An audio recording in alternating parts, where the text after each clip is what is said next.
అండి. నేను అసలు ఎక్స్పెక్ట్ చేయలేదు సార్ టైం ఇస్తారని. అది తట్టు ఇంత చిన్న సినిమాలకి సార్ టైం ఇస్తారని అనుకోలేదు.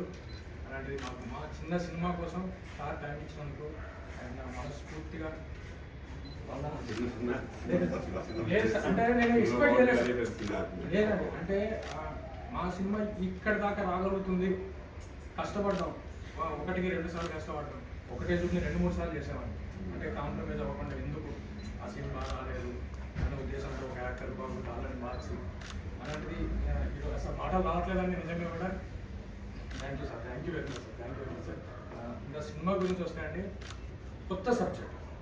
దీంట్లో హీరో హీరోయిన్ అని సపరేట్గా ఎవరు లేరండి. ప్రతి ఒక్క సీన్లో వీడు హీరోయిన్ లేదా ప్రతి ఒక్క సీన్లో వీడు హీరో అన్న కన్ఫ్యూజన్లో సినిమా వెళ్తుంటుంది.